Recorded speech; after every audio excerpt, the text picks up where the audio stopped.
The Spider-Man 2 port is terrible. I have a total of 15 hours played and I probably crashed about 20 times with a lot of stuttering, texture pop-ins, and lighting issues.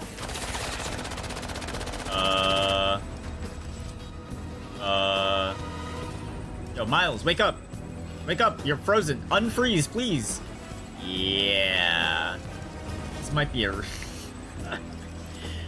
Yeah, I think it froze. I almost forgot this game was coming out because of the lack of advertisement, with only a single trailer and recommended specs being shown the day before it was released.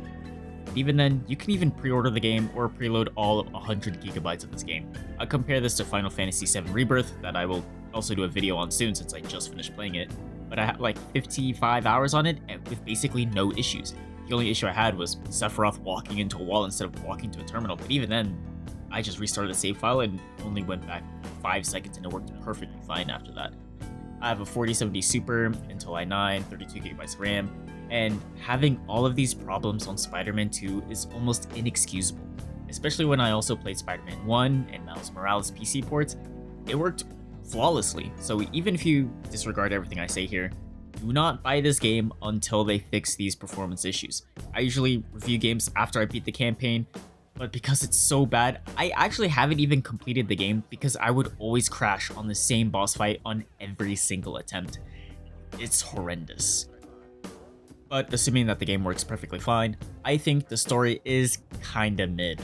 I think the main villain is not interesting at all. Kraven feels like a generic, stereotypical strong guy who just wants to kill people. As a person who doesn't really know any of the whole Marvel universe as it feels like the back of my hand, he's just very two-dimensional with nothing cool, special, or unique in any way. And it was also weird since he was like this primitive jungle theme going on, that whenever there's a mission related to him, you're in like an abandoned building with a jungle setting, but you're still in New York. I don't know, it's just weird to me.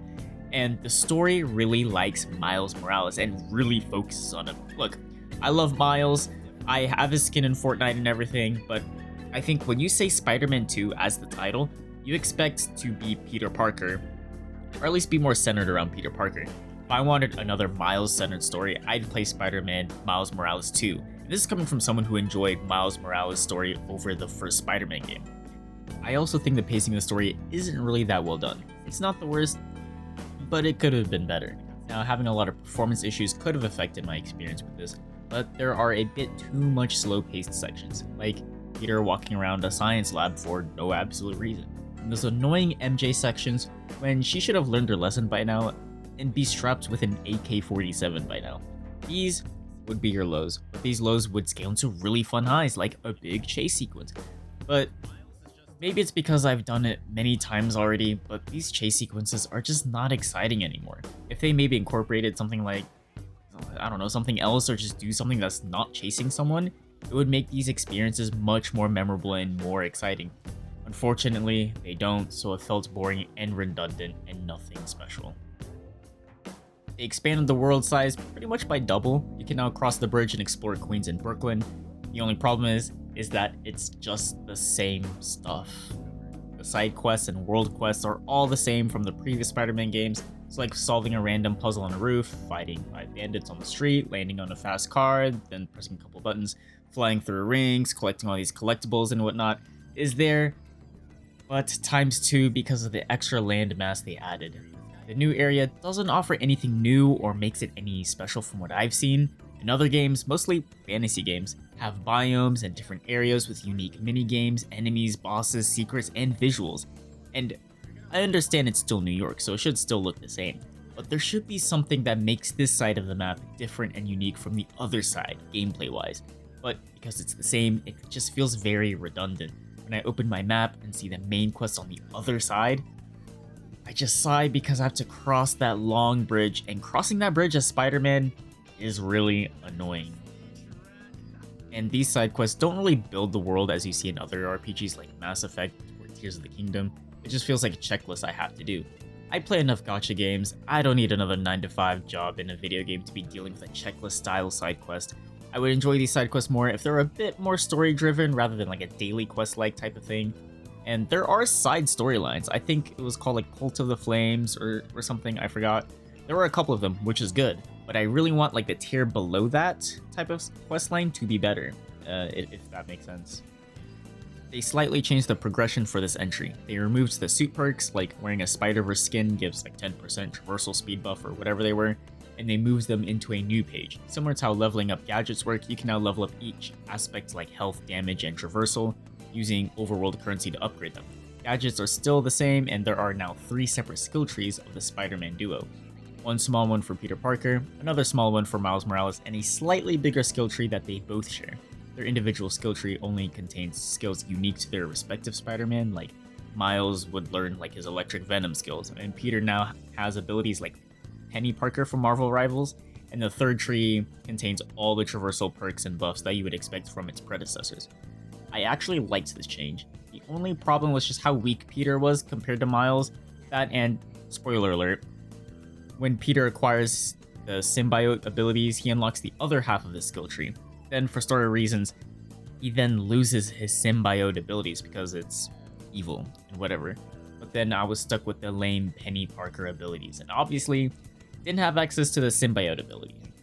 There are no respec options for what I've seen, so I essentially wasted a lot of skill points on the symbiote abilities. Again, I didn't finish the game, but I got towards the end and I feel like I never really got to use the symbiote skills as much as I wanted to. The combat is pretty much the same as the previous entry, only difference is that you have ability cooldowns. So this would include like Peter's mech abilities and Miles' electric skills, and you need to meet the focus threshold in order to heal yourself. I was on hard difficulty because I think normal is too easy for me. So I would assume that, at least with the healing change, it wouldn't really affect how you play normal. I had to play more defensive at times when I was low on health and on focus, and I also had to make sure I spec into certain things to make myself gain focus easier. So that would be things like make my basic web ability could slowly build up focus. I really liked this change because it ultimately made the combat a bit more methodical rather than a pure button masher, but I mean, at times I was still kind of button mashing. My only issue really is that the enemy diversity is, again, pretty limited. To me, it's just, here's a squishy that you can button mash, and here's a chonky boy that I just need to do an ability, then button mash. Another thing is that you can now also parry attacks, which I thought was cool, until there are certain enemies and boss attacks that does like this flashing yellow light that indicates that you can only parry it. Kinda sucks, especially when the light itself is the tell and not the model animation. So it's really hard to predict the attack, so it's purely off instinct and reaction. Maybe that's just an issue for hard difficulty and not normal difficulty, but that's what I noticed. And on top of that, there are attacks that have a blue flashing light that indicates that you can only dodge roll out of this attack. And with bosses that do both parry only and dodge only, with no good tells, and sometimes randomly picks one of them for their combo, it can be very frustrating, especially on hard difficulty, where you can only mess up like maybe 2 or 3 times. The inclusion of the parry only and dodge only attacks isn't the problem. It's just the fact that it's sometimes thrown at you randomly during fights and not something that you can predict. Again, the PC performance issues are really bad. They should have delayed it and made it playable. It sucks waking up every morning seeing that there's a performance patch on the game, and it still runs horribly. And other than that, the game itself just feels bland. It doesn't really offer itself anything special or unique to the table as a sequel. Yeah, there are a couple of new things here and there like a dual protagonist and web wings and an expanded map, but it all feels very redundant. It feels like no risks were made, and in turn, it really felt like this game was a DLC to the first Spider-Man game. If we compare this to Breath of the Wild and Tears of the Kingdom had Sky Islands, the depths with its own mechanics, a better and more engaging storyline, more unique weapons, more enemy types, more intricate puzzles, and a whole new way to fuse and build objects together. That game on paper may seem like a DLC to some people, but you can't deny that it took risks and made a lot of new and unique additions that deserves to be considered a sequel after playing it. I just don't see that with Spider-Man 2. I'm here trying to think about what risks and differences it made to make it unique from both Spider-Man 1 and Spider-Man Miles Morales. There's some, but at least for me, it's a lot less from what I expect from a sequel. But I mean, if you loved Spider-Man 1 and just want more Spider-Man 1 stuff, then go for it, at least when they fix the performance issues. But if you're like me and want to see an evolution of the franchise, I would probably stick to watching a video summary for this entry. Thank you for watching. Make sure to like and subscribe to this video if you enjoyed this video, and I hope you guys have a great rest of your day.